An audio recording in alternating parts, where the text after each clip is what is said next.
Okay, so next up, we need to be using language features to persuade people, to make sure we're being as persuasive as possible.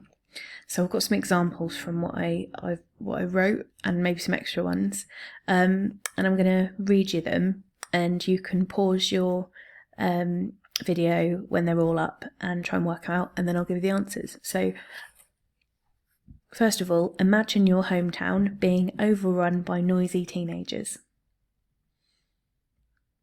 Then, how can you carry on like this? My dear 90-year-old grandmother struggles to get her essential groceries when it's festival season. 70% of villagers in Glastonbury are frustrated by the noise levels.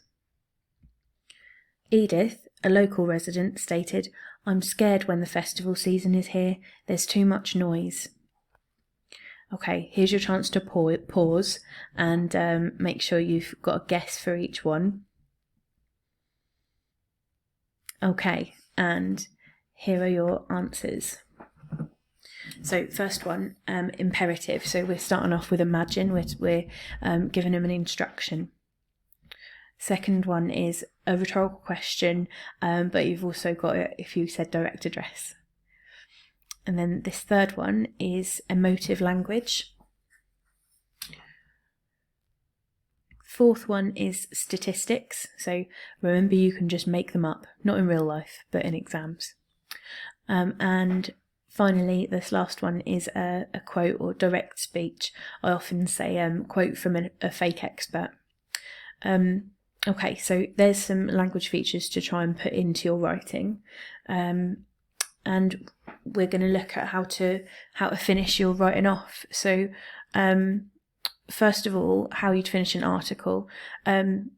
So we'll really, with persuasive writing, our final paragraph will be quite instructional. We're telling them what to do.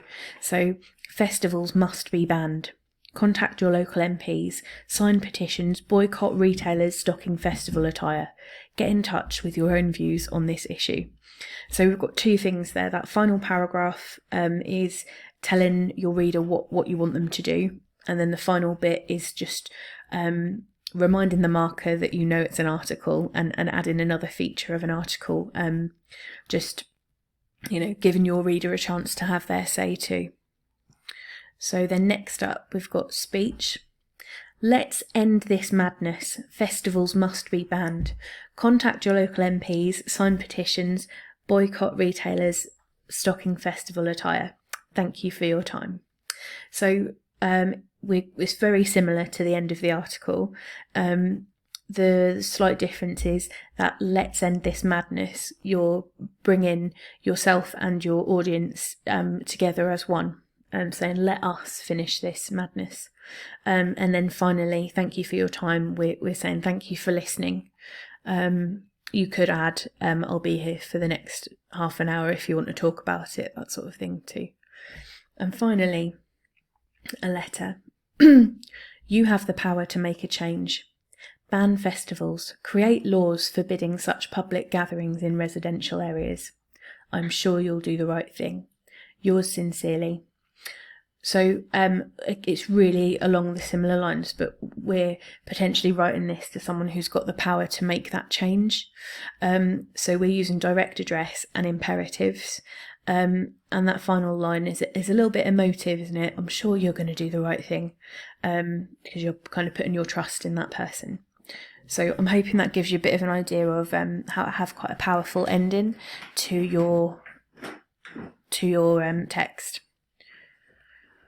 Okay, so finally, you've finished your text, you've structured it well, you've made sure all your paragraphs are right, and it's time to proofread.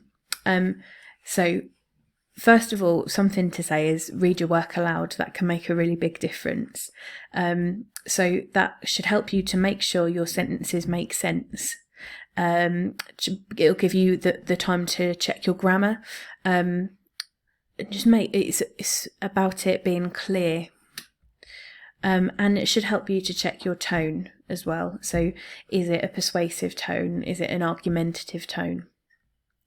It should also help you out with this idea of do you need a full stop or do you need a comma? The majority of the time it's going to be a full stop, but you want to use your commas for extra information or for lists.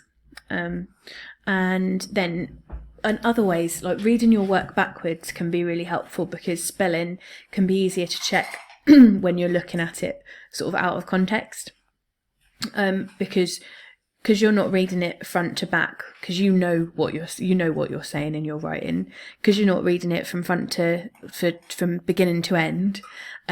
You are paying more attention to the specific words. So that's one idea, but bear in mind you'll need to read it forwards for homophones like there and there. So that's worth checking as well. I've seen a few incorrect yours, so make sure you're using the right homophones. Okay, so in this video we have covered, didn't change that, never mind. We've had a look at how to plan and structure your persuasive writing. We've thought about different ways to begin your persuasive writing depending on the type of text you're creating. We've looked at some persuasive language and how to finish your writing off. We've also had a few tips on proofreading your writing. Thank you ever so much for watching my video, and send me your work when you're ready. Thank you.